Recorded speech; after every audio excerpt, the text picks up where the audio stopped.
Todo comienza con una pregunta. ¿Por qué? ¿Por qué tengo que caminar si puedo montar a caballo? ¿Por qué ir en caballo si puedo ir en tren? ¿Por qué viajar en tren si puedo volar? Y si puedo volar, ¿por qué quedarme en la tierra? La humanidad avanza cuando alguno de nosotros pregunta, piensa, cuestiona o busca una nueva solución.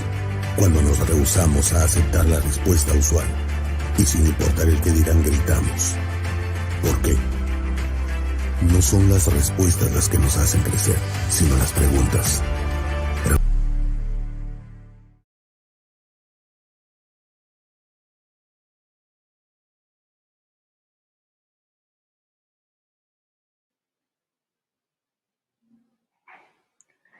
Muy buenas tardes, bienvenidos a nuestra conferencia mensual de Casa Pópeno. Los saluda Martín Fernández Ordóñez, soy el curador de Casa Pópeno, Universidad Francisco Marroquín, y en esta tarde tengo el enorme gusto de darles la bienvenida a todos los que nos escuchan, tanto en Guatemala como desde México y otros países, a esta conferencia titulada Nuevo Grabado y Revitalización de la Producción Gráfica en Japón, piezas de la colección de la Casa Pópeno, Antigua Guatemala, la cual será impartida por el doctor Amaury García Rodríguez, un querido colega y amigo a quien presentaré a continuación para que sepan de su increíble y vasto currículum. Solamente para, rápidamente para las personas que nos están escuchando de otros países y para que sepan un poco por qué es tan especial el tema que vamos a cubrir hoy en esta conferencia, es que Casa Pópeno es una casa señorial del siglo XVIII en Antigua Guatemala, la cual fue donada a la universidad en el año 2007 por la familia, los descendientes de Wilson Pópeno, que fue un botánico estadounidense muy importante en la región, y Casa Pópeno fue la primera casa que se restauró en Antigua Guatemala siguiendo principios de restauración arqueológica. Y pues la casa contiene una importantísima colección de arte colonial, de muebles, especialmente coloniales guatemalteco y hondureño, y el arte generalmente es religioso. Y dentro de la casa y dentro de la colección, pues todas las piezas que nos donó la familia Pópeno, estaba incluida esta colección de grabado japonés, que es pues, una colección bastante especial, como Amaury nos va a explicar más adelante, y que estaba colocada en una parte de la casa poco común. Entonces, tenemos el gran gusto de entablar esta comunicación con Amaury, que es uno de los grandes expertos en este tema en Latinoamérica, y hace 2 años tuvimos el gran gusto de recibirlo aquí en Guatemala para que hiciera el primer estudio y catalogación de las piezas, y entonces pudimos comprender un poquito más de qué se trataba, que es lo que él les va a contar más adelante. Solamente para presentar a Amaury. Amaury es profesor, investigador y director del Centro de Estudios de Asia y África del Colegio de México. Por eso esta vez la conferencia es virtual, porque lamentablemente hubiéramos querido tenerlo aquí con nosotros en Guatemala, pero por la situación, pues él está desde Ciudad de México. Amaury es licenciado en Historia del Arte por la Universidad de La Habana, es doctor en Estudios de Asia y África, especialidad Japón, y maestro en Estudios de Asia y África, especialidad Japón, ambos por el Centro de Estudios de Asia y África del Colegio de México. Ha impartido cursos y conferencias en varias universidades de México, Cuba, Argentina, España, Colombia, Perú, Guatemala, los Estados Unidos y Japón, y participa activamente en eventos académicos nacionales e internacionales. Sus temas de investigación giran en torno a la historiografía del arte japonés y la cultura material y visual de Japón, en particular la producción xilográfica durante los siglos XVII al XIX. Ha publicado varios libros, entre ellos El control de la estampa erótica japonesa Shunga, Cultura popular y grabado en Japón y Cultura visual en Japón, unos estudios iberoamericanos, así como otras publicaciones en libros y revistas. Actualmente se encuentra desarrollando un proyecto para el rescate, documentación, exhibición y publicación de las colecciones de la estampa japonesa Ukiyo-e en América Latina, así es que tendremos el gusto de tenerlo nuevamente con nosotros estudiando más a fondo nuestra colección. Y para explicarles un poco la dinámica de la conferencia, Amaury va a hacer su presentación, y en las diferentes plataformas donde se hayan ustedes conectado pueden irnos haciendo las preguntas que les vayan surgiendo conforme se vaya desarrollando la presentación, y al final de la conferencia, cuando Amaury termine, yo les voy leyendo las preguntas para que Amaury las vaya respondiendo. Así es que para no quitarle más el tiempo a Mauri, le doy la palabra. Bienvenido, Mauri. Muchísimas gracias por acompañarnos esta tarde. Es un gusto y un honor tenerte como siempre y te cedo la palabra. Muchísimas gracias, Martín. Bueno, buenas tardes, noches. Ya en algunos lugares ya estamos más hacia la noche que hacia la tarde. Saludos a todos por allá y a todo el público que está conectado a través de las diferentes plataformas. Es realmente un gusto volver a estar ahora virtualmente con ustedes. Cuando mencionaste hace un momento que hacían 2 años que había estado por allí, de pronto me cayó el 20 de que en realidad llevamos ya un año completamente de pandemia y de encierro y de no poder moverse mucho uno. Por lo tanto, qué bueno que se organizó esto con motivo también de otra sorpresa que seguramente a lo mejor después tú puedes comentar, que es la exposición que se está organizando en Casa Popenow de las piezas. Entonces, esta charla de hoy pues tiene mucho que ver con eso. Entonces, nuevamente te doy las gracias a ti y al equipo de la Universidad Marroquín por esto. Vamos a ir entonces entrando en sustancia para que podamos ir detectando cuáles son esos puntos de contacto entre el grabado japonés y la Casa Popenow. Entonces, voy a compartir mi pantalla ahora.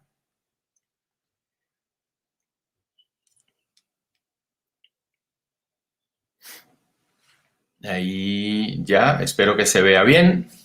Creo que sí, ya la veo por acá también. Entonces, bueno, le puse de título a la charla esta de hoy el nuevo grabado y la revitalización de la gráfica o de la producción gráfica en Japón, la colección de la Casa Popenow en Antigua Guatemala. Y me estoy dando cuenta justo ahora de que la lámina que escogí para poner en la presentación, en el título de la presentación, perdón, de pronto no solo es que se relaciona con Japón, ya que es el monte Fuji, sino inmediatamente me vino el volcán del agua allá en Antigua. Entonces, pues bueno, esto fue totalmente accidental, pero es otra de las posibles conexiones en la charla del día de hoy. Quisiera empezar por hablar de algunos puntos que yo creo que son importantes, puntos generales, sobre la historia de Japón y la historia del arte de Japón en la época que nos interesa para la charla de hoy, que vendría siendo el siglo XIX. Es decir, vamos a ubicarnos justamente a mediados del siglo XIX, que es un momento clave en la historia de Japón, cuando el país decide abrirse a importar modelos extranjeros, en este caso occidentales, para poder enfrentar no solo una situación externa, es decir, cómo relacionarme con un occidente que está expandiéndose en Asia a partir de los diferentes proyectos coloniales que todos conocemos que ocurren en esa época, cómo enfrentarme a ese occidente que es militarmente mucho más actualizado que yo, sobre todo lo que tiene que ver con tecnología militar, con un sistema industrial muy diferente al mío, cómo lidiar con los diferentes aparatos políticos de los países occidentales que están presionando para que me abra al comercio directo con ellos. Ojo, aclaro, al comercio directo con ellos, no uso la frase abrirse al extranjero, que es la que más comúnmente se encuentran en muchos libros, ya que Japón no estuvo la época anterior al 19 totalmente cerrado al mundo, es decir, habían bases comerciales, habían contactos con el mundo exterior. Aquí se trata sobre todo de proyectos coloniales muy particulares, ingleses, norteamericanos y en medida mucho menor franceses, alemanes, que están intentando tener facilidades de comercio y tener espacios también donde ubicar sus productos en un país que hasta ese momento no les permitía la entrada. Entonces, Japón empieza a buscar alternativas y parte de la solución va a ser, pues, justamente tratar de asimilar lo que más pueda de ese mundo exterior occidental para relacionarse con ellos y para tratar también de solucionar algunos problemas de crisis internas que también en esa etapa se están dando. Estoy siendo hipersintético, ya que pues, el interés de la charla es otra, pero creo que eso es importante partir de aquí para poder entender entonces de qué se trata cuando hablamos de grabado moderno. Parte de esas importaciones que se dan en Japón en esos años, estamos hablando en concreto de la década de los 50 en adelante, van a tener que ver no solo con el aparato administrativo, político, tecnología industrial o militar, etcétera, sino también a nivel prácticas culturales, a nivel también enseñanza. La enseñanza artística moderna, entiéndase de corte europeo, también va a ser algo que entra al país en estas etapas. Es algo que también estimula la aparición no solamente de nuevas instituciones como museos nacionales en particular, sino también la enseñanza especializada en las técnicas y la estética del arte europeo. Es el momento donde también se crean escuelas, universidades y academias de corte europeo que van desarrollándose de manera paralela a prácticas artísticas que existían desde antes y que evidentemente no desaparecen con la implantación de una educación oficial de corte europeo, sino que se van desarrollando paralelamente y con el tiempo van también alimentándose de un lado y del otro. Es justamente más o menos en esta época, y estamos hablando ya de finales del siglo XIX, cuando la gráfica japonesa, o lo que conocemos nosotros en historia del arte japonés como estampa japonesa o ukiyo-e, estampas del mundo flotante, es decir, esa producción gráfica de carácter popular que se desarrolla desde la segunda mitad del siglo XVII, a lo largo del XVIII y a lo largo también de todo el siglo XIX, esa producción enorme que impacta también a la Europa de la segunda mitad del XIX. Recordemos la importancia que tuvo la estampa japonesa en las renovaciones plásticas que se dieron en la Europa por parte de los impresionistas, sobre todo de los postimpresionistas y aún todavía después en las vanguardias. Esta estampa japonesa allá hacia finales del 19 va a tener un proceso de cambios importantes. Cambios que van a afectar también la propia existencia de la estampa japonesa como la conocíamos antes. Evidentemente, los temas anteriores ya no son exactamente del interés de esta nueva época.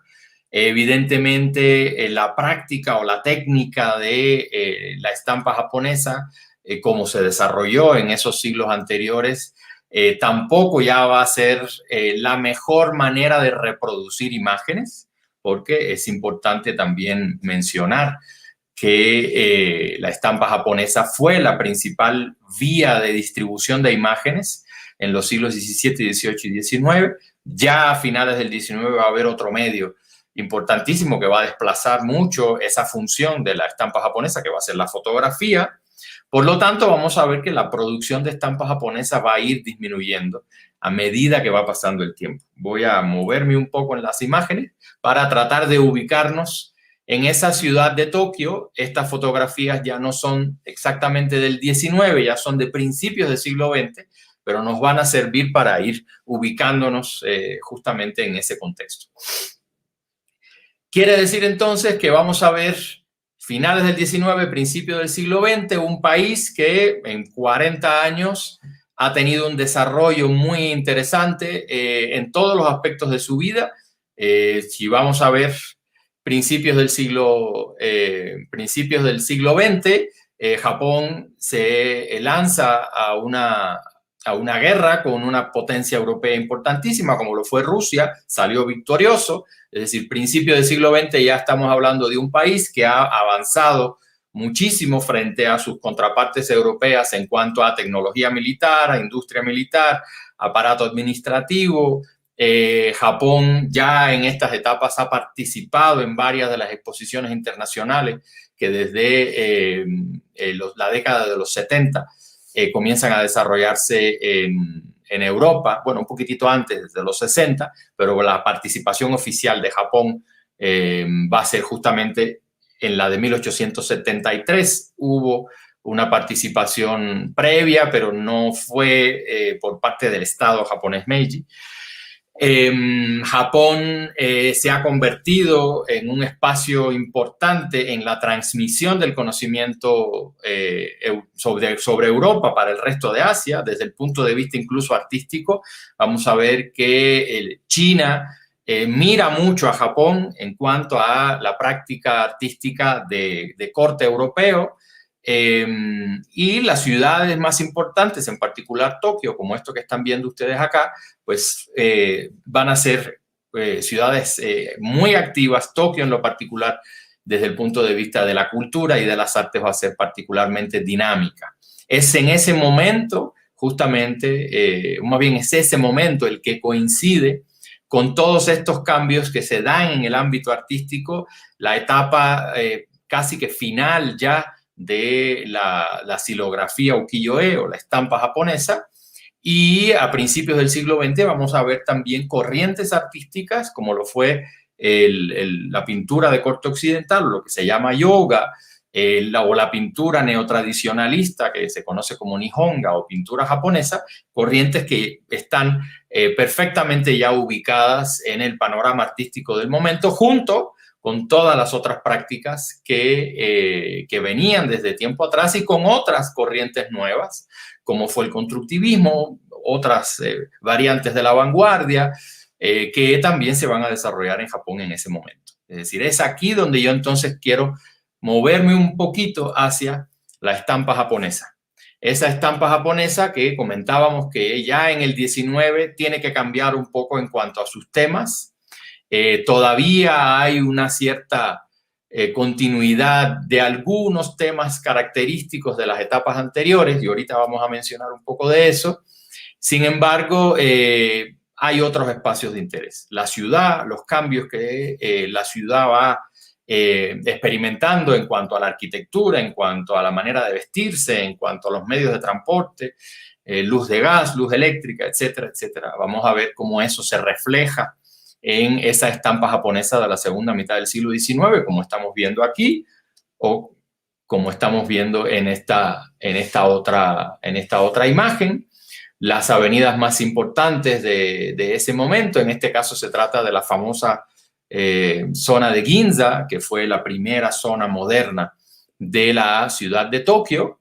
Vemos justamente algunas de esos ejemplos que les hablaba, ¿no? En cuanto a la arquitectura, es el primer espacio en la ciudad de Tokio con edificios de ladrillo, por ejemplo. Pero bueno, eso fue en el 19, en el siglo XX. Ubiquémonos más en las fotos que les puse hace un ratito. Y esa estampa japonesa también, ya hacia principios del siglo XX, que ya experimenta un proceso de cambios importantes y muchos talleres cierran. Vamos a ver que también se enfrascó en tratar de ilustrar algunos de los acontecimientos importantes de ese momento, como fue la guerra ruso-japonesa, de la que estamos viendo una imagen aquí. Es un momento también en el que la gráfica comienza a moverse hacia terrenos de experimentación más acordes con algunas de las prácticas de la gráfica en Europa. Es un momento donde aparece una corriente gráfica que se llama Sōsakuhanga, o el grabado creativo, que básicamente lo que está tratando de hacer es, el proceso de producción de la estampa o del grabado ahora va a ser completamente realizado por el artista, y ahorita también ampliaré en ese punto.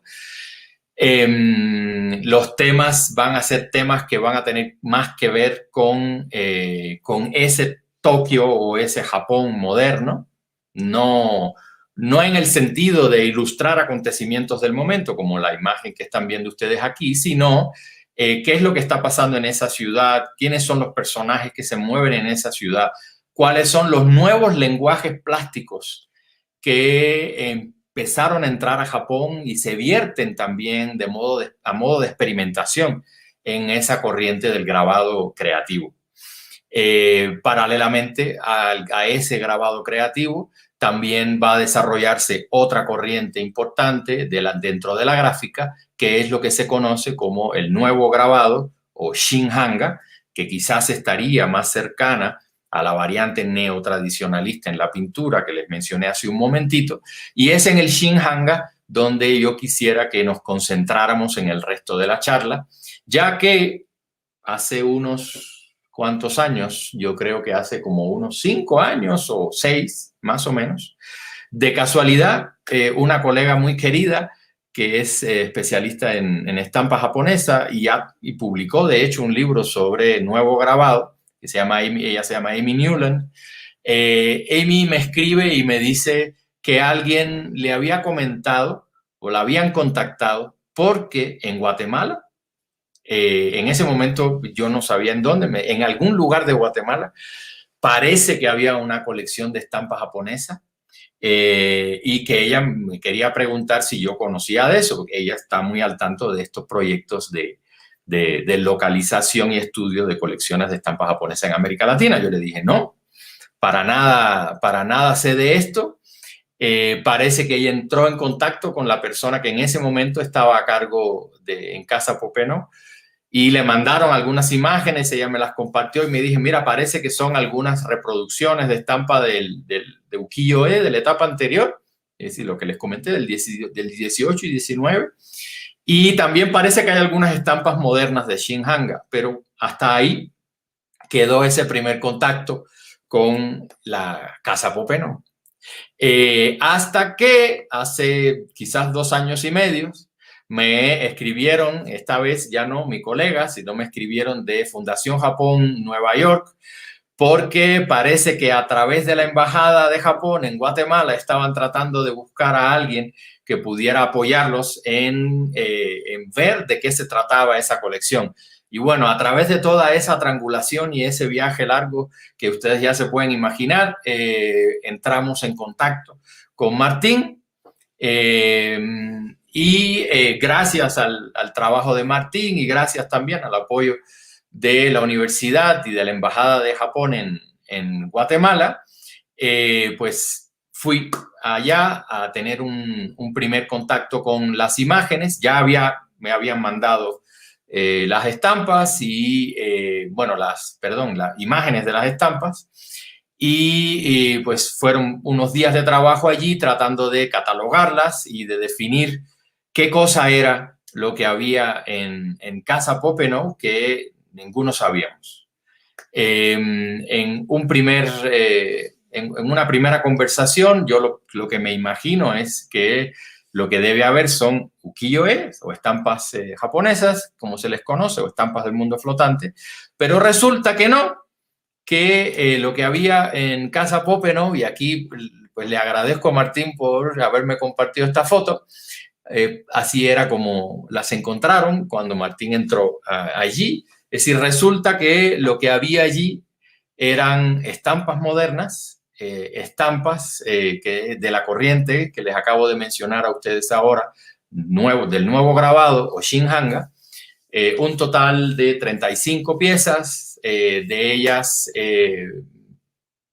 27 de la corriente del nuevo grabado y otras estampas que son reproducciones de ukiyo-es de las etapas anteriores de las que vamos también a hablar en un momentito.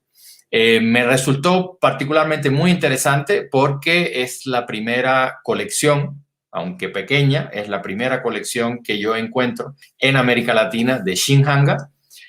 Hay de pronto alguna que otra pieza en otras colecciones. Aquí en México, en la colección tablada, hay 2 Shinhanga, pero algo nos llamaba la atención de este conjunto. Estaba muy bien seleccionado, las piezas todas están en excelente estado de conservación. A pesar de haber estado expuestas, pues la mejor manera de conservar estas piezas no es tenerlas en exhibición permanente, sino guardadas.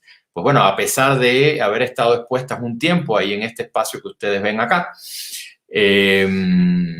estaban todas muy bien, en un muy buen estado. ¿por qué William Popenoe coleccionó estas piezas? Esa era una de las primeras interrogantes que teníamos, ¿no? Porque pues lo primero que se asumió fue que pues esto era parte de la colección Popenoe, está en casa Popenoe. William fue famoso por coleccionar arte colonial y esto era algo un poco raro. Todavía esta investigación está en proceso, es decir, lo que yo les podré comentar hoy es una parte muy pequeña de lo que falta todavía por investigar. Hemos podido encontrar pistas muy claras. En la exhibición verán todas estas piezas y verán otra información que yo no voy a dar aquí para no echarle agua a la exhibición. Es decir, lo que voy a mostrar en imágenes, nada, solamente 2 casos son piezas que van a estar en la exhibición. Voy a mostrar otras imágenes que nos sirven perfectamente bien para completar lo que nos interesa en la charla del día de hoy, pero quiero que justamente esta charla sirva de introducción para que ustedes puedan después poder visitar la exhibición virtual, donde verán no solo todas estas piezas, sino también más información y otro tipo de imágenes sobre el tema. Una vez que se empezó a trabajar con el archivo, y aquí agradezco muchísimo a Martín y a Brenda, que son los que han estado trabajando con el archivo, pues resulta que sale a la luz o salen a la luz una serie de documentos, una serie de materiales que son los que nos permiten hoy ya poder aseverar que esta colección no fue de William Popenoe, sino fue de su segunda esposa, Helen Barsalou.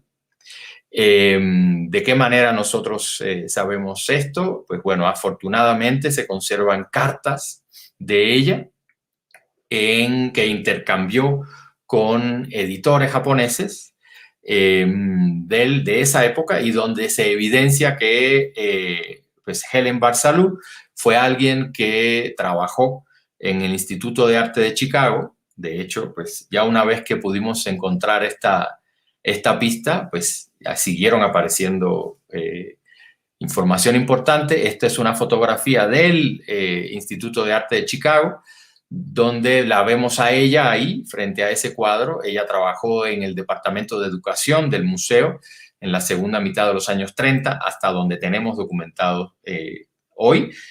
Seguimos el trabajo de investigación con colegas del Instituto de Arte de Chicago.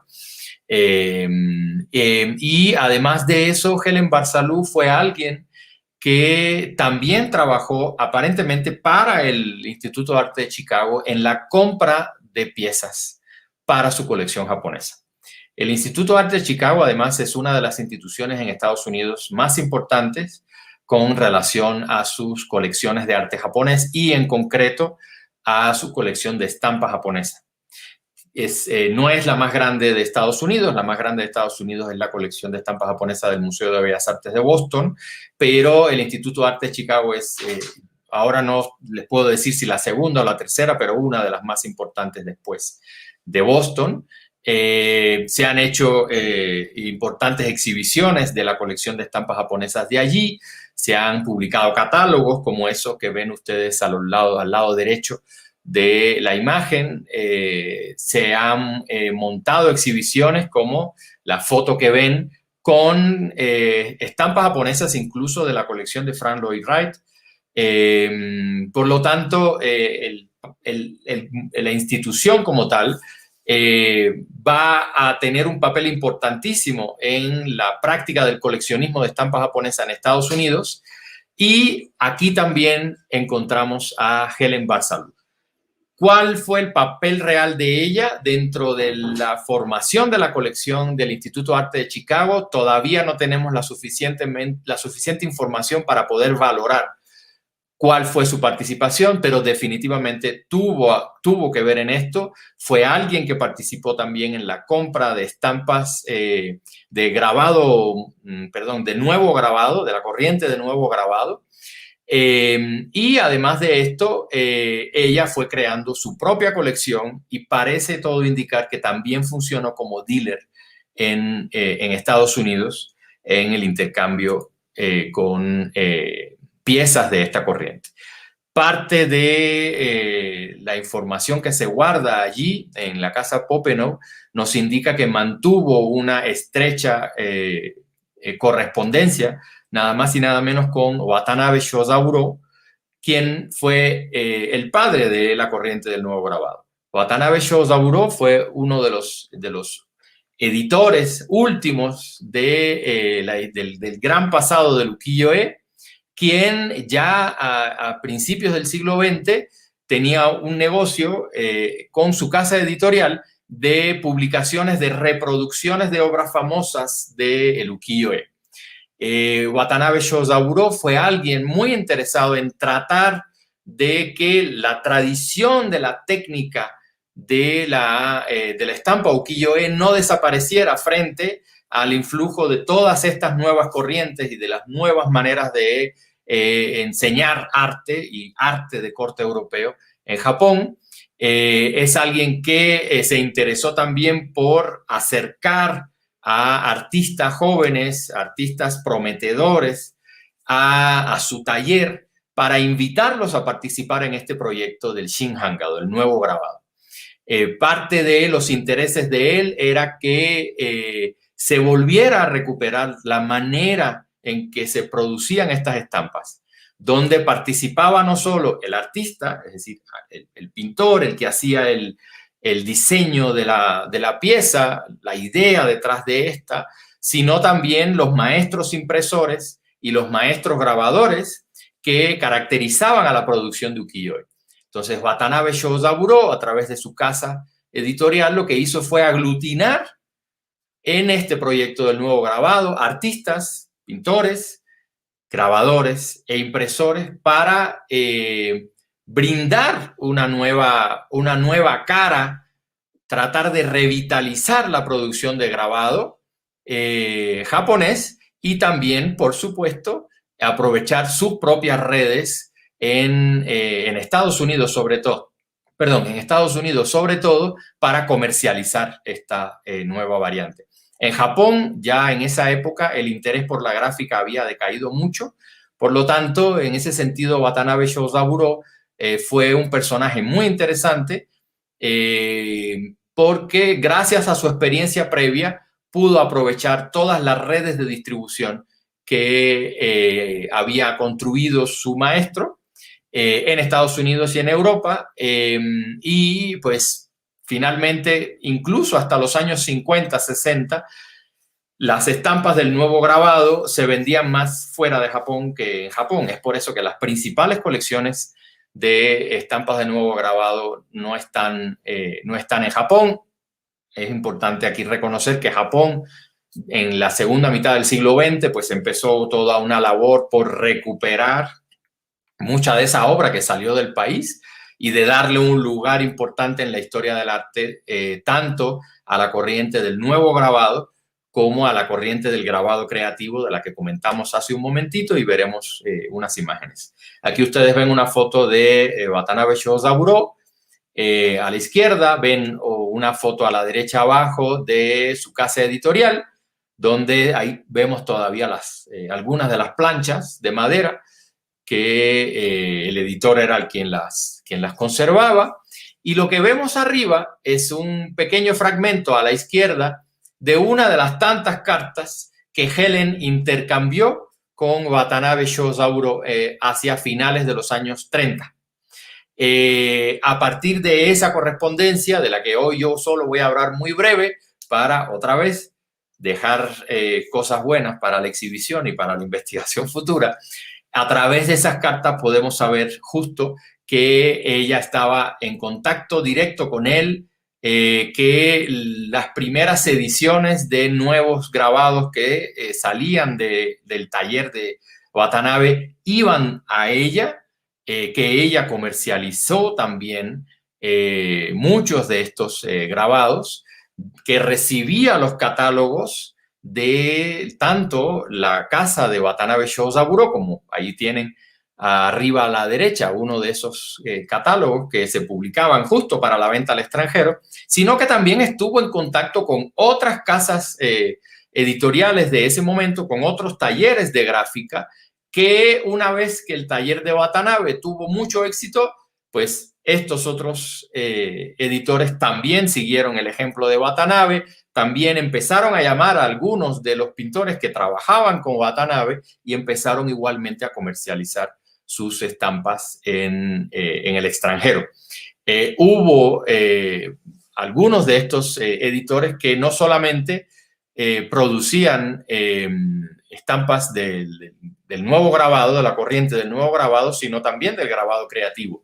Entonces, en ese sentido, vamos a ver que ambas corrientes no solamente van a desarrollarse de manera paralela, sino algunos editores de ese momento producían unas u otras, o algunos artistas también de ese momento produjeron en un momento nuevo grabado y en algún otro momento grabado creativo. En esta otra imagen vemos la casa la tienda, en este caso, de Watanabe Shozaburo. Permiso. La tienda existe todavía hoy, los descendientes de él la mantienen, siguen vendiendo estampas de grabado creativo, siguen vendiendo también reproducciones de estampas famosas de ukiyo-e, como el caso que vemos aquí a la derecha. Es decir, Watanabe se inicia justamente produciendo este tipo de obra que era más bien pensada para aquellos, ya sea turistas extranjeros o japoneses, interesados en la estampa japonesa anterior. Es decir, es importante también comentar un poco que en finales del 19, principios del 20, también se comienza a desarrollar en Japón un cierto ambiente nostálgico con respecto al pasado, es decir, la rapidez de los cambios en ese Japón moderno frente a ese pasado, y le voy a poner comillas, tradicional, para no intentar presentarlo como binomio moderno o tradicional. Sabemos que esos dos conceptos permanecen y funcionan a la par. Y la definición de lo tradicional en sí tiene mucho que ver con la manera o la necesidad de definir lo moderno, ¿no? Entonces, estos procesos y estas prácticas se desarrollan de manera paralela y eso es importante también mencionarlo. Pero bueno, hay toda esa mirada hacia el pasado, este ánimo nostálgico y bueno, también la reproducción de obras de la estampa anterior no solamente iba dirigida a satisfacer las necesidades o el mercado de turistas, sino igualmente a aquellos que les interesaba esto. El mercado de las reproducciones de estampas japonesas es un punto importante de mencionar aquí, ya que había de todo. Desde gente que hacía reproducciones para timar a los que no sabían y venderle como originales a gente algo que no lo era. De esas hay muchas. De hecho, la mayoría de las reproducciones de estampas ukiyo-e, sobre todo de artistas famosos, como en este caso que es Sharaku, estaban pensadas para eso, es decir, para hacer trampa. Watanabe Shozaburo no se dedicaba a ese tipo de mercado, por lo menos hasta donde conocemos. Él siempre en todas sus reproducciones ponía su sello, que es lo que ven ustedes justo abajo de la imagen en blanco y negro. Ese es el sello, uno de los sellos de Watanabe, y lo vamos a ver en la imagen abajo a la izquierda, muy chiquitito. Ahí se puede leer Watanabe, de manera que quede claro de que él no está tratando de hacer una falsificación, sino está haciendo una reproducción contemporánea de una obra de ukiyo-e famosa para venderla como tal. Es decir, en ese sentido, Watanabe casi siempre, y digo casi siempre porque no sabemos si tuvo también algún tipo de trabajo por ahí en los bajos mundos, pero casi siempre vendió reproducciones conscientes, haciéndole ver a los compradores que eran reproducciones y por lo tanto a precios de reproducciones. Muchas colecciones en el extranjero también compraron reproducciones ex profeso. De hecho, era una manera también que se utilizaba para ilustrar muchos de los primeros libros de arte japonés que se publicaron en Japón, sobre todo. Helen también compró algunas de estas reproducciones. De hecho, esta que ven ustedes aquí es de la colección de la Casa Popenoe. Y eso formaba parte también de su mercado. La Casa Watanabe y muchas otras casas editoriales del momento se vieron muy afectadas con el famoso terremoto de 1923, el famoso terremoto de Kanto, que acabó con una buena parte de la ciudad. Aquí ustedes están viendo solamente 2 fotos. Hay muchísimas más que pueden encontrar en internet. En el caso particular de la Casa de Watanabe, el golpe fue duro, ya que muchas de sus planchas originales se quemaron. Mucha gente pensó de que pues, ya el negocio pues, había desaparecido, ya no. Y bueno, con el esfuerzo de Watanabe, el apoyo que tuvo de muchos artistas y los mismos maestros grabadores e impresores, pudo volver otra vez a recuperar. Se empezaron a hacer también mucha nueva obra. Y la Casa Watanabe otra vez volvió a subir hasta los años 45 aproximadamente, que es la época más fuerte de producción de la corriente nuevo grabado. Se siguieron haciendo cosas después, pero el momento de mayor auge, tanto del nuevo grabado como del grabado creativo, fue justamente esos años que van desde la segunda mitad de la década de 1910 hasta después de la Segunda Guerra Mundial. Lo más dramático de lo que se perdió con el terremoto de Kanto son justamente muchas obras de la época previa, de la etapa inicial del nuevo grabado. Se conservan en algunas colecciones, pero por supuesto se perdió mucho. He estado hablando un montón, ya estoy aquí mirando el tiempo, tengo que apresurar un poco el paso. He estado hablando un montón del nuevo grabado y hasta ahora no les he puesto absolutamente nada. Bueno, estas 2 imágenes que están viendo aquí ahora son precisamente 2 ejemplos de nuevo grabado de la colección Popenoe. Y el tema quizás más importante que vamos a encontrar en la historia del nuevo grabado va a ser justamente el tema del paisaje. Volveremos en un momentito sobre los temas, pero quería no seguir hablando sin mostrarle de a qué nos referimos con nuevo grabado.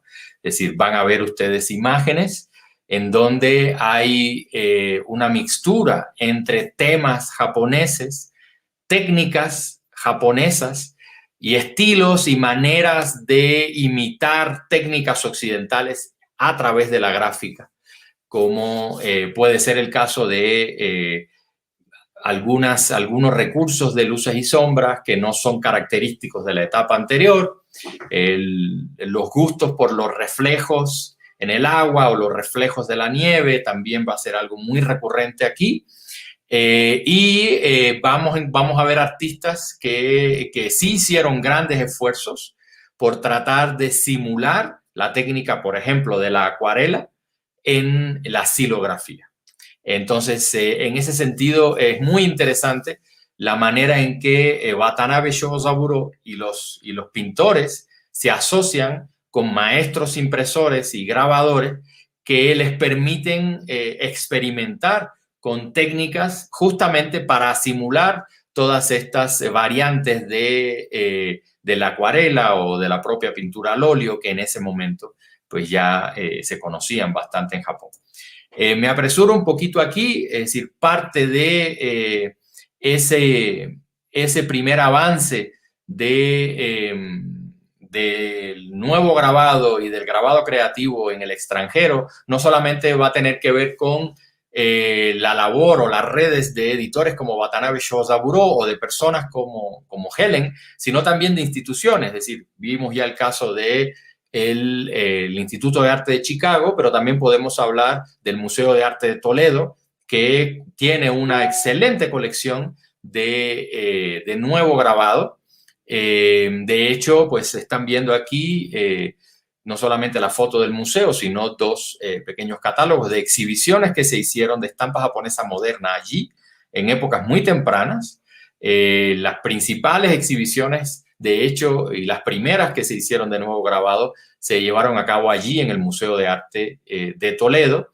Recientemente se publicó un muy buen catálogo sobre la historia del nuevo grabado en Estados Unidos, que también fue a partir de una exposición que se organizó en este museo. Les quería también enseñar rápidamente algunos ejemplos de grabado creativo. Estamos viendo aquí un autorretrato de Koshiro Onchi, quien fue justamente la persona detrás de la aparición del movimiento. Aquí, a diferencia del nuevo grabado y a diferencia del ukiyo-e, todo el proceso de diseño, estilo, talla de las planchas e impresión lo llevaba a cabo el artista, una sola persona, es decir, es la manera de producir grabado como en la Europa moderna, y digo en la Europa moderna porque, por ejemplo, en el Renacimiento era un poco diferente, era bastante más parecido a Japón. A la derecha vemos un cartel de una exposición de grabado moderno, y les traigo también otro ejemplo de otro artista del grabado moderno de este momento, que es Kiyoshi Saito. Ven que hay una diferencia muy fuerte en cuanto a técnica y en cuanto a estilo, y también en ocasiones en cuanto a temas. Escogí en particular a Kiyoshi Saito, hay muchos otros, porque justamente la última reunión que tuvimos en línea con Martín me dijo que revisando en un mueble encontraron otra nueva estampa, que es justamente esta que están viendo ustedes a la derecha, que es una estampa de Kiyoshi Saito. Por lo tanto, con esa pieza también es importante tomar en consideración que quizás Helen igualmente comercializó o coleccionó ejemplos del grabado creativo, y no solamente de Shinhanga, del nuevo grabado. Entonces, esto es otra de esas pistas que se abre, de las que solo tenemos esa información. En cuanto a temas, ¿cuáles son los temas más importantes de la corriente de los nuevos grabados? Y aquí vamos a ver que otra vez podemos conectar esto y esta corriente con esta necesidad de mirar al pasado, o esta ansia nostálgica por la producción artística anterior. Vamos a ver que hay una coincidencia muy grande a nivel temático, incluso muchas veces a nivel recursos estilísticos, entre mucha obra del nuevo grabado y muchísimos ejemplos de la estampa ukiyo-e, de toda la producción previa. Es decir, Yoshikawa Kampo, que es uno de los artistas representados en la colección de Casa Popenoe, todas estas piezas que van a ver ustedes de ahora en adelante, ninguna es de la colección Popenoe. Vean esas en la exhibición, pero quería traer otras para que ustedes tuvieran una idea un poco más amplia. Yoshikawa Kampo fue alguien que se dedicó muchísimo a la producción de estampas del nuevo grabado con el tema de actores del teatro kabuki. De hecho, él trabajó un tiempo en la compañía de kabuki y realizó muchos diseños para las obras, para la escenografía de las obras. Vamos a ver que la gran mayoría de su producción de nuevo grabado va a tener como tema esto, es decir, son rostros de actores del teatro kabuki. Y si hacemos esta comparación, quiero hacer esta comparación para que puedan ustedes tener una idea clara justo de cómo ellos miran hacia la producción anterior. Vamos a ver cómo tanto las piezas que les enseñé como esta otra de la derecha mantienen muchos puntos de contacto con obras también de la misma temática de actores de teatro kabuki de la época ukiyo-e. Aquí a la izquierda van a ver dos imágenes del famoso ilustrador de actores de teatro kabuki, que fue Toshusai Sharaku, y quizás uno de los más famosos ilustradores de la historia del ukiyo-e, para que puedan ver estas semejanzas, no solamente en lo que les mencionaba de los temas, sino incluso cuáles son exactamente los motivos que se están queriendo representar, o qué tipo de gestos es el que se reproduce en el nuevo grabado si lo comparamos con la producción previa del ukiyo-e, ¿no? El tema de la mujer, o las famosas mujeres bellas, como se les llama en la estampa japonesa, Bijinga, también va a ser uno de los temas importantes del nuevo grabado. Uno de los representantes más importantes de este tema en el nuevo grabado va a ser Ito Shinsui, que también tiene una producción pictórica importante de este momento, con también tema de Bijinga, de mujeres bellas. Ito Shinsui también está representado en la colección Popenoe. Aquí vemos dos estampas del nuevo grabado con este tema, y si las comparamos un poco con lo anterior, vamos a ver que, pues bueno, encontramos autores como Kitagawa Utamaro, uno de los más reconocidos en la etapa del ukiyo-e, que también representó a las mujeres en esta temática de las mujeres bellas. Y les traigo aquí esta comparación que se me hizo también muy interesante, así como la que le enseñé hace un momentito con Sharaku, de una estampa de Utamaro a la izquierda y una estampa de Ito Shinsui a la derecha con el mismo tema. Por lo tanto, podemos entonces ir fortaleciendo cada vez más esas conexiones entre el nuevo grabado y la producción previa del ukiyo-e. Además, otra cosa que ya voy a ir adelantando un poco es decir, no solo hay una coincidencia en temas o en motivos, sino también vamos a ver que el tipo de mujer que se está representando es también esa mujer del pasado. Es decir, hay excepciones, por supuesto, pero la gran mayoría nos va a remitir no solo a la estampa ukiyo-e, sino a la manera de representar a las mujeres de esa época anterior. Otro de los artistas también representados en la colección Popenoe es Ohara Koson. Ohara Koson, que igualmente tiene una producción pictórica importante, fue muy conocido por sus pinturas y estampas con este tema, que es el que se conoce en la historia del arte japonés como kachoga, o estampas o pinturas de pájaros y flores. Este es un tema de origen chino que llega a la pintura japonesa, en donde siempre va a haber un diálogo entre plantas y animales. A pesar de que el tema en sí se llama pájaros y flores, no siempre vamos a encontrar pájaros y flores.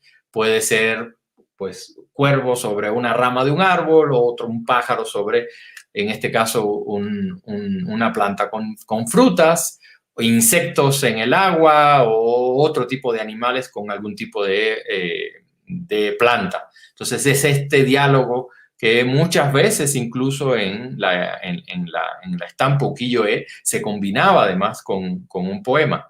En este caso, pues tienen a la izquierda, dos estampas de Ohara Koson, dos ejemplos de nuevo grabado de Ohara Koson, y a la derecha tienen una muy famosa pieza de kachoga, de tema de pájaros y flores, de Utagawa Hiroshige.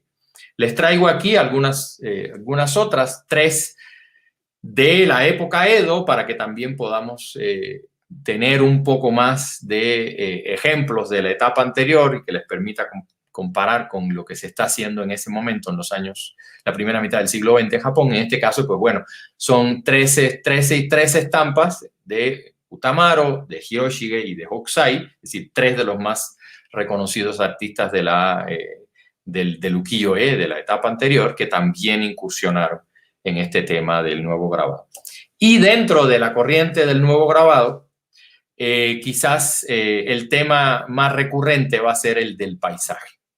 Es decir, la gran mayoría de lo que se produjo en el taller de Watanabe Shouzaburo y en otros talleres editoriales de ese momento va a ser del temas de paisajes. Una gran mayoría de los artistas que trabajaron con ellos produjeron temas de paisaje. Aquí cambié un poco el orden, les he traído 3 ejemplos del tema del paisaje en la etapa anterior, es decir, en la producción de ukiyo-e, con su representante más famoso, que vendrá siendo Utagawa Hiroshige, y esto nos va a servir para comparar un poco con ejemplos dentro de la producción de Shinhanga, del nuevo grabado. En la colección Popenoe se conservan ejemplos de varios artistas, Ito Shinsui, que vimos como el que se dedicó sobre todo al tema de las mujeres, también produjo paisajes. El más conocido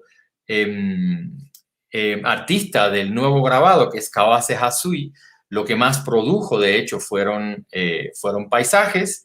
No he puesto absolutamente nada de Kawase Hasui en la presentación de hoy, porque él va a tener un núcleo completamente dedicado a él en la exposición de la Casa Popenoe, ya que el conjunto más importante dentro de la colección de nuevo grabado de la Casa Popenoe es justamente de paisajes de Kawase Hasui. Entonces preferí traer un poco más de los otros artistas que casi no tienen muchas piezas dentro de la colección, como sería Kasamatsu Shiro.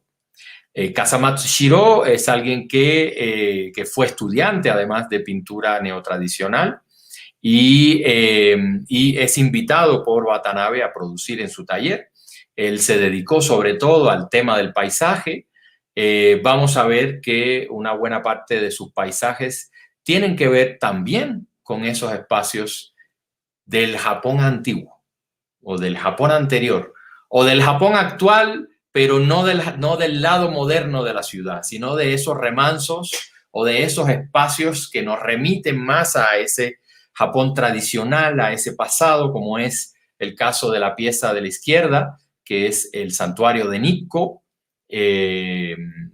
Igual, en este caso, el santuario de Nikko está dedicado al fundador del último shogunato de la historia de Japón, a Tokugawa Ieyasu. Por lo tanto, vamos a ver que esa mirada al pasado no solo va a tener que ver con las mujeres, los actores de kabuki, los espacios de la ciudad, sino también la historia. Les puse en la derecha esta, que en realidad pues, no es de esos espacios tradicionales, sino de la ciudad moderna. Sin embargo, otra vez, es decir, si nos enfrentamos a esta imagen, vamos a ver que no solo representa esa ciudad moderna, sino la combina con elementos de la cultura tradicional japonesa, como es esta especie de noren o cortina de tela que separa espacios. En este caso seguramente se trataba de un puesto de comida, o de ese sauce que vemos ahí cayendo encima del lumínico, que igualmente va a ser un recurso muy empleado en la estampa japonesa anterior y en la estampa de paisajes. Entonces, en ese sentido, pues, a pesar de que es igualmente una estampa que representa la ciudad, es decir, vamos a ver ese tono nostálgico. De hecho, el título, si lo ven ahí a la derecha arriba, es Haru no Yoru, es decir, noche de primavera. Entonces, en ese sentido, otra vez volvemos, nos lleva otra vez a ese pasado. Otro de los artistas del paisaje importantes dentro de la producción del nuevo grabado va a ser Yoshida Hiroshi. En la Casa Popenoe, si mal no recuerdo, se conserva una pieza de Yoshida Hiroshi. Yoshida Hiroshi va a ser alguien interesante, porque de todos ellos es quien quizás más experimenta en el plano de lo técnico. Justamente era uno de los casos que les mencionaba, que él trató de imitar la acuarela en la xilografía. Sabemos lo difícil que es los degradados de color en la xilografía, y esto es algo que él más explora junto con los reflejos en el agua. Yoshida Hiroshi, independientemente de que también tiene algunos ejemplos de paisajes del Japón rural, viajó mucho, y una parte importante de su producción es justamente de esos países que visitó. De hecho, la pieza que se conserva en la Casa Popenoe es de la ciudad de la puerta del sur de la ciudad de Mukden en China. Y bueno, aquí vemos otros paisajes que no son de Japón, como el que vemos a la izquierda abajo, o esta imagen de un interior de un edificio islámico, que vemos en la pieza de la derecha. Él tiene también muchas estampas del nuevo grabado de la India. Quizás son unas de las más famosas en su producción. Y finalmente les traigo a Tsuchiya Koitsu, del que también hay una pieza que se conserva en la colección de la Casa Popenoe, donde vemos igual, es decir, de qué manera él trabaja este tema del paisaje, es decir, paisajes rurales, como en este caso de la izquierda, o otra vez el santuario de Nikko, que vimos hace dos láminas, es decir, vamos a ver, es otra vez otro motivo que se recupera. Y les traje igual otra estampa de Koitsu, de una vista de Kagurazaka, de la ciudad de Tokio, pero no de esa ciudad moderna, no de esa ciudad que representaba los edificios de ladrillo, los nuevos canales, las fábricas que caracterizaron más a esa otra parte de la producción de gráfica, en particular de la estampa del nuevo grabado, como son estos dos casos con lo que quiero yo justamente terminar la charla de hoy, para justamente poder comparar, es decir, esas diferencias y cuáles son los intereses detrás de cada una de estas corrientes.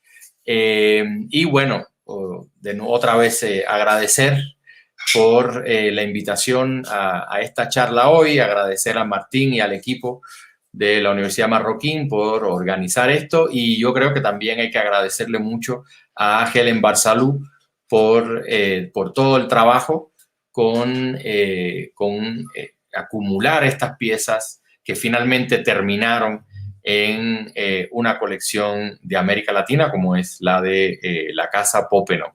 Nos falta mucho todavía por trabajar y por averiguar en este proyecto, pero paro aquí para poder justamente tener tiempo para las preguntas. Y otra vez, muchísimas gracias. Muchísimas gracias, Amaury, a ti por esta fascinante conferencia, y quisiéramos escucharte por muchísimo tiempo más. Sabemos que es un tema fascinante y bueno, pues para contar al público a lo que se refiere Amaury cuando habla de la exposición virtual, empezamos pues desde que se inició esta relación y esta colaboración académica con Amaury, surgió la idea de hacer, pues un poco también por la situación de la pandemia, pero también para poderle dar mayor difusión y por temas de conservación, pues hacer la exposición de grabados de la colección Popenoe en una plataforma virtual, en la página de Casa Popenoe. Empezamos a trabajar en este proyecto desde el año pasado y bueno, la verdad es que en el camino nos fuimos emocionando conforme fue avanzando también la investigación, que aquí te quiero hacer referencia al magnífico equipo de voluntarios de la universidad liderado por Brenda Galindo, que se han dedicado a catalogar y a escanear todas las cartas y pues gracias a ellos pues hemos encontrado toda esta información y por lo tanto nos hemos encontrado pues con mucho material y toda esta correspondencia de Helen con los editores japoneses, y también muy interesante el rol que ella jugó en la época de la preguerra. En fin, son varios temas muy interesantes que vamos a ir tocando en la exposición que, como les digo, estamos trabajando con Amaury. Pues por todo el material que hemos encontrado, pues la idea era que esta conferencia iba acompañando a la exposición, pero decidimos tomarnos el tiempo para hacer la investigación lo más profunda posible. Por lo tanto, todavía no sabemos cuándo la vamos a lanzar, pero va a valer la pena, se va a poder acceder a ella a través de la página de Casa Popenoe. Bueno, quisiera tal vez pasar a la sección de preguntas. Como les decía al principio, nos pueden hacer sus preguntas en las diferentes plataformas y tenemos un poco de tiempo para que Amaury nos responda, entonces les voy a hacer las preguntas. Pregunta Fabio, ¿cómo podemos identificar las características de cada época a través del arte japonés? ¿Existen algunos rasgos que nos permitan reconocer a qué época pertenece? ¿Cómo hacemos? ¿Voy respondiendo? Sí, yo creo que pues vamos a hacer así. Fabio. ¿La persona que hizo la pregunta es Fabio? Sí. Fabio, Pues para responderte esa pregunta yo creo que nos haría falta un curso completo. Mira, sí podemos identificar qué obras, es decir, obras que pertenecen a una etapa o a otra etapa. Es decir, hay muchos elementos que nos sirven para esto, ya sea la temática en sí o qué es lo representado. Por ejemplo, pues, voy a compartir pantalla un momentito, ya que lo tengo aquí.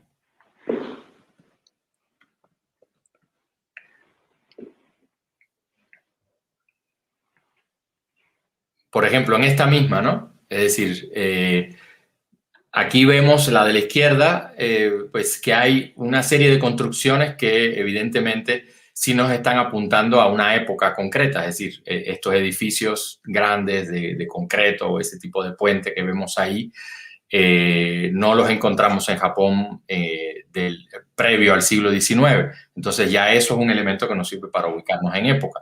La imagen de la derecha, igualmente hay un estilo pictórico que nos está hablando de una época que no es tampoco previa al siglo XIX. Entonces hay muchos elementos, ya voy a parar aquí de compartir, que nos van a servir para esto. Es decir, qué es lo representado, cómo está representado, qué estilo particular, detalles. El problema está en que para poder justamente decir esto es de esta época o de esta época, sobre todo con detalles que no son tan evidentes como los que te mostré ahora, pues requiere de un estudio y de un entrenamiento, de mucho contacto con arte japonés, por lo tanto, de un proceso de especialización. Sí, sí es posible, pero pues implica años de estudio, preparación y contacto con esto, ¿no? Gracias, Amaury. Tenemos otra pregunta de Coralia Anquisi, que pregunta que si existe alguna diferencia entre los tintes de la primera mitad del siglo XIX y las posteriores. Sí, muchas gracias por esa pregunta tan técnica. Sí, sí existe diferencia, mucha. Los tintes, y de hecho yo diría que no tanto de la primera mitad del 19 y la segunda mitad del 19. Es decir, tiene que ver en qué momento empiezan a entrar los tintes sintéticos. Y eso es en la primera mitad del 19. No entran todos de golpe. Es decir, el primero que entra es el azul Prusia, o lo que los japoneses llaman azul Berlín.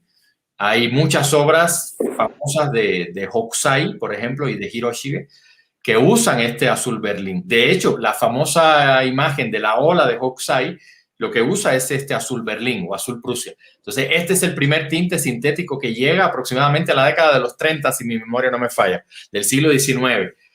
A partir de ahí empiezan a entrar más. Y, por supuesto, cuando Japón entonces libera el comercio con el exterior, pues entran todavía muchísimos más. Ya estamos hablando ya de los años 60, de la década de 1860.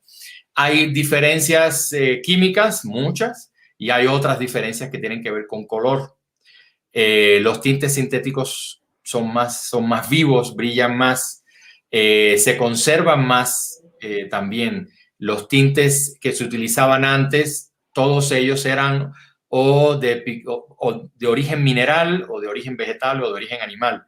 Quiere decir que no son tan estables en el tiempo, sobre todo porque además de esto, el aglutinante que se utilizaba para las tintas en las etapas previas no eran tintas grasas. No es como lo que pasa en la gráfica europea, en la xilografía europea, que se usa aceite de linaza, pigmento, aceite de linaza y un diluyente. En el caso de las japonesas, pues básicamente lo que se usa es el pigmento, goma arábiga y agua. En ese sentido son mucho más inestables y la luz las degrada mucho. Entonces sí hay diferencias muchísimas. Hay paletas que las puedes definir, paletas de color muy fácilmente. Igual, es decir, con entrenamiento, una vez que ya tú empiezas a ver unas imágenes y otras, te das cuenta de que hay unas tonalidades que son de la segunda mitad del 19, otras que son de la primera mitad del 19 y otras que son del 18, que son todavía más inestables. Y mientras más atrás te vayas, vamos a ver que también el proceso técnico va desarrollándose, ¿no? Gracias, Amor. Y solo un comentario y comercial respecto a la persona que hizo la pregunta. Coralia Anquisidi Rodríguez, una historiadora que va a dar la próxima conferencia de Casa Popeno, está haciendo una investigación muy interesante sobre el último pintor colonial de Guatemala, así es que ya les estaremos avisando sobre la siguiente conferencia. Sigo con las preguntas. Pregunta José, ¿cuál fue la influencia del grabado japonés en el arte de otros países? Sí, muchísima. Otra vez, ahí también, no sé si un curso, aunque se pueda, pero por lo menos 2 o 3 conferencias también pueden salir con ese tema.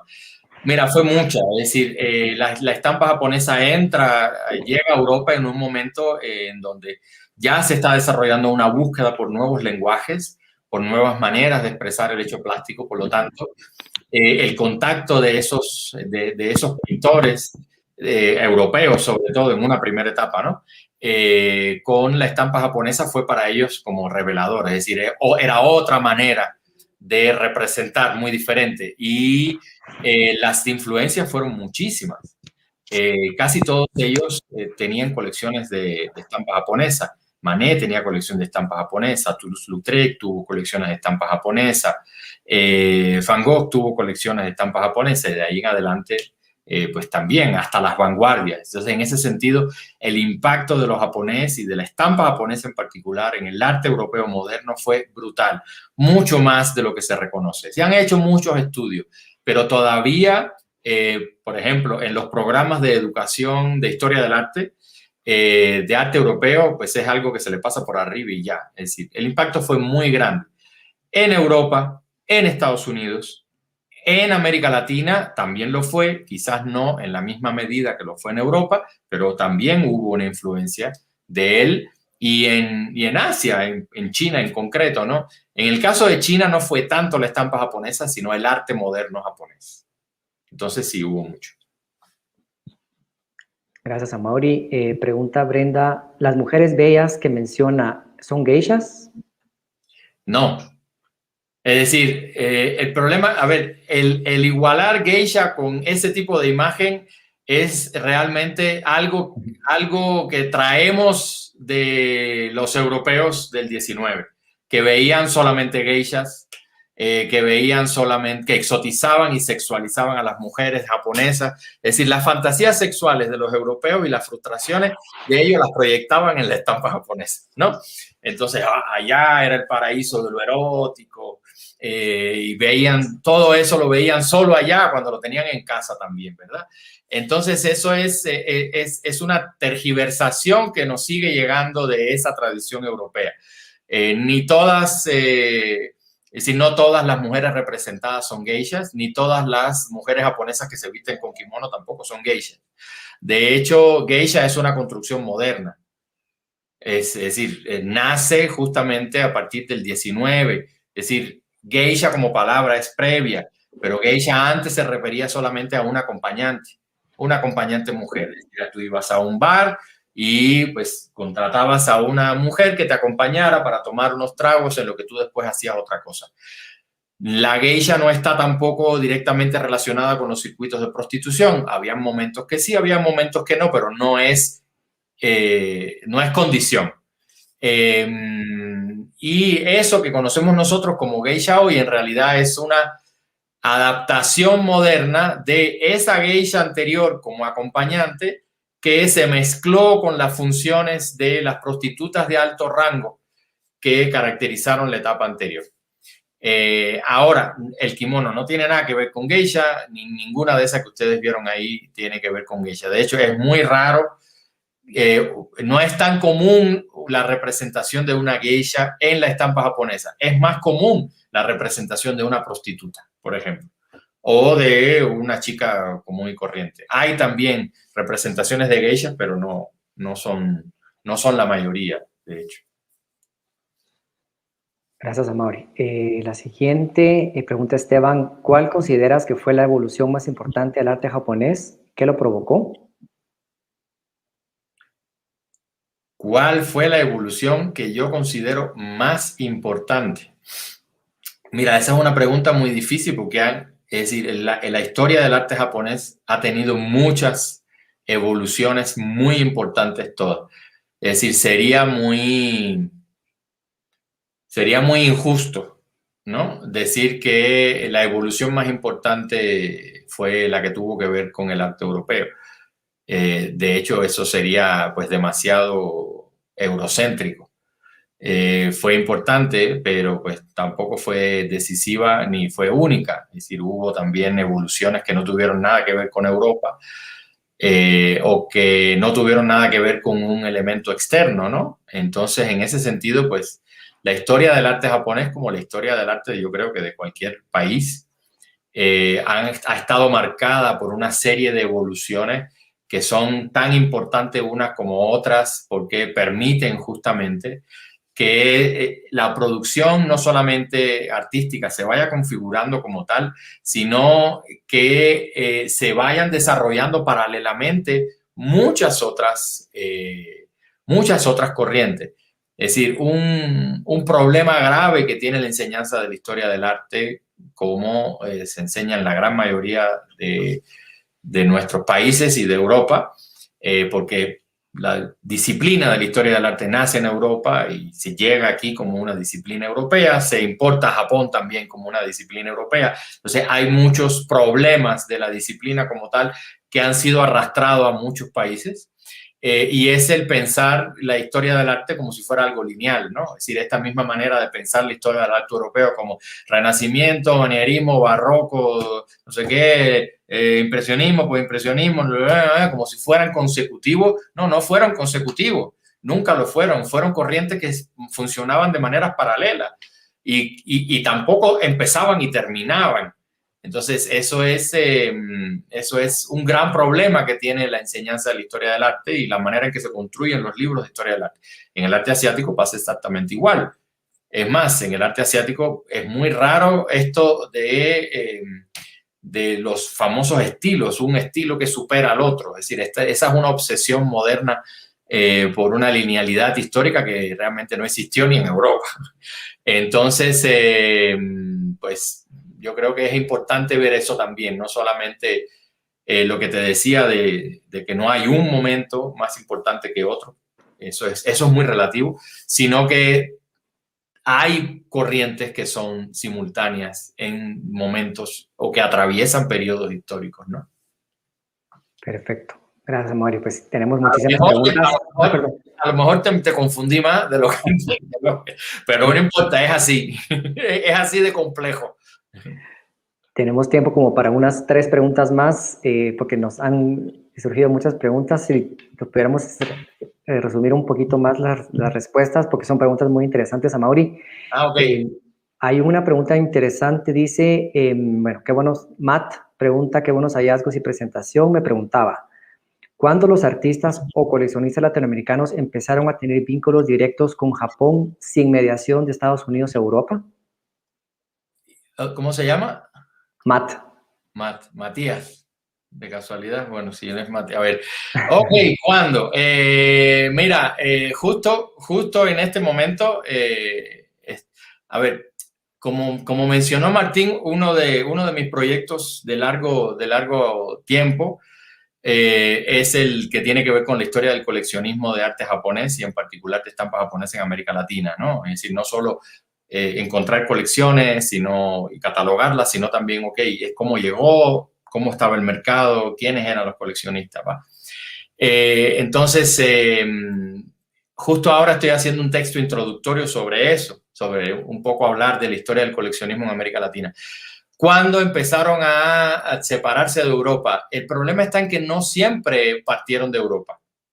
Hubo algunos de ellos que sí se alimentaron de Europa, hubo otros que no. Hubo otros que fueron directamente a Japón. Hubo otros que compraban obra, por ejemplo, en Argentina.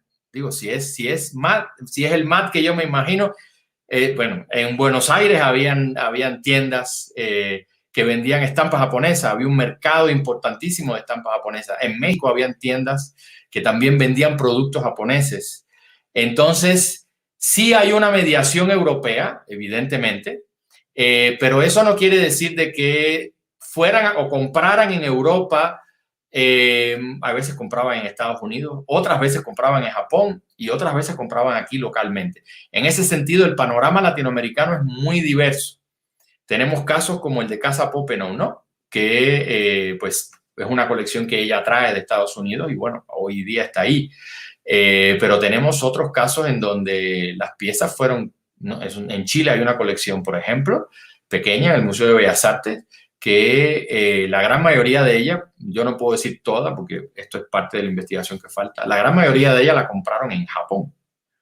Y así sucesivamente. Entonces sí hay puntos de contacto con Europa, pero Europa no es el único mediador, para hacerlo corto. Okay. Gracias, Amaury. La siguiente pregunta. Bueno, y esta pregunta también te la menciono porque creo que cuando nos reunimos aquí en Antigua fue una pregunta que yo también te hice y que lo conversamos paseando aquí por Antigua. Pregunta también Coralia, ¿en qué época se empieza a usar la perspectiva en la pintura japonesa? ¿De qué perspectiva me hablan? ¿De la perspectiva lineal? De perspectiva lineal.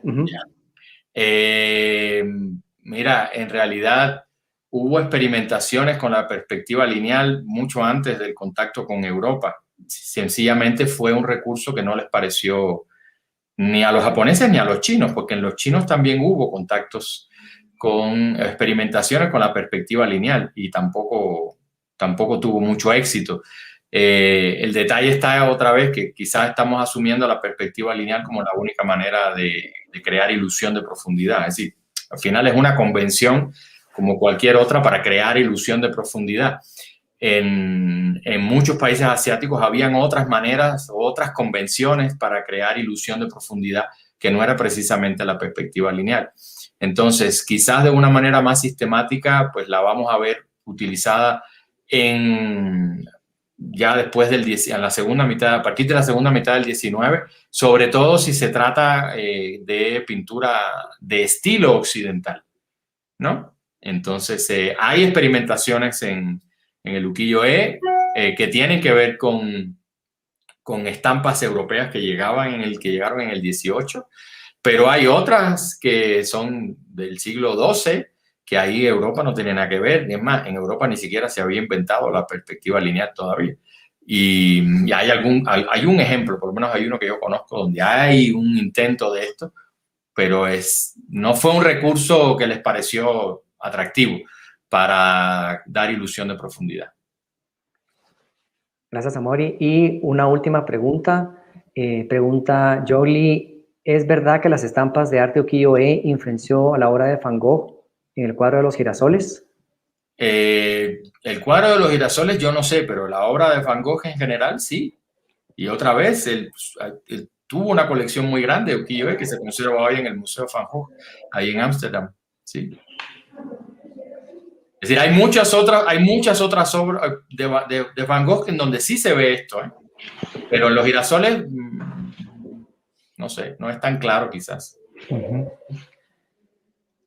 Y bueno, yo creo que con las preguntas ya estamos un poquito pues, sobre el tiempo. Hay muchos mensajes en las diferentes plataformas de felicitaciones, que la conferencia muy interesante. La única que yo voy a responder, pregunta Carmen, una conferencia muy interesante, gracias. Mi pregunta, ¿cuántas obras contiene la colección Popenow? ¿Están disponibles al público y en dónde se conservan? La respuesta es, hasta el momento tenemos 36. Las obras estaban expuestas y de hecho hago referencia a una de las fotos que expuso Amaury en su presentación, estaban expuestas en el baño del dormitorio de Wilson Popenow y su esposa. Es un lugar un poquito extraño para exponer estas obras. El deleite es imagínate que va más allá de... Y bueno, lo que sucede es que aparentemente pues había algunos de estos grabados que estaban ya colgados ahí cuando la universidad, pues la casa es donada a la universidad y la administración anterior pues decidió colocar todos los grabados en ese espacio y formaba parte del tour. Posteriormente, pues por motivos de conservación decidimos retirar las obras, se desmontaron de sus marcos y actualmente están en la biblioteca de la Universidad Francisco Marroquín aquí en la ciudad de Guatemala. Están en un espacio especial de conservación y pueden ser vistos por cita Yo creo que todo esto va a ser también más fácil de acceder una vez pues hayamos terminado con la exposición virtual. De momento, pues las piezas no van a estar expuestas en una exposición física, digamos, sino que van a estar solamente en esa plataforma, pero quienes quisieran verlas o estudiarlas, pues van a poder hacerlo directamente, pues cuando se normalice un poco más también la situación. No sé muy bien cómo están los protocolos aquí en la biblioteca, pero es aquí donde están los grabados. ¿Me permites hacer un comentario de 3 segundos? Por favor, sí. La estampa japonesa no se debe exhibir permanentemente, no se exhibe nunca permanentemente, porque, es decir, más de 2 o 3 meses de exhibición pueden dañar los colores. Entonces, pues nunca hay una exhibición permanente de estampas japonesas, por eso la conservación es importantísima. Sí, y bueno, y solo también un comentario sobre eso, la obra de esta niña cargando a un niño pequeño que Amaury también les mostró, pues es un ejemplo de este mundo fascinante que tenemos en Casa Pópeno, que todo el tiempo estamos descubriendo cosas nuevas. Este fue un cuadro que encontré en un closet y seguimos encontrando piezas que nos siguen apareciendo en los diferentes espacios y muebles, así es que es toda una investigación en curso, en camino, y por eso pues que decidimos posponer un poquito la exposición para poder seguir investigando, porque nos siguen apareciendo cosas interesantes. Así es que yo creo que vamos a darle fin a esta charla. Nuevamente, muchísimas gracias a Amaury por tu tiempo, por tu colaboración, por tu entusiasmo. Te agradecemos muchísimo. Creo que todos estamos muy contentos y muy satisfechos con la presentación. Al contrario, es decir, muchas gracias a ustedes por abrirme el espacio de Casa Pópeno y bueno, y por este proyecto que engarza además perfectamente bien con toda esta idea de saber qué es lo que tenemos en América Latina. Y como se trata, pues sí, de una exposición, pues, considerada rara y tan especial en nuestra página, pues tenemos también acceso a correo electrónico, que nos quieran escribir y que tuvieran más preguntas específicas sobre la colección, pues con mucho gusto lo vamos a darle seguimiento y se las vamos a tratar de ir respondiendo. Solamente pues contarles que tenemos estas conferencias una vez al mes, son presenciales en Guatemala, pero siempre las presentamos también en estas mismas plataformas virtuales, así es que nos pueden seguir en diferentes temas. Darles las gracias a todas las personas que se conectaron, que nos han seguido, que nos han hecho preguntas.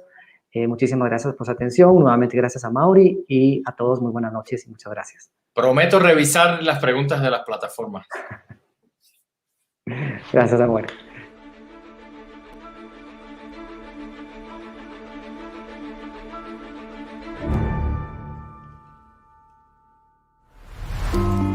Hoy, el mundo busca cursos en línea. Hoy, el mundo sigue las tendencias del mercado. Hoy, el mundo necesita emprendedores. Hoy más que nunca, el conocimiento se dispersó y la Universidad Francisco Marroquín no cerró, se multiplicó en diversos hogares.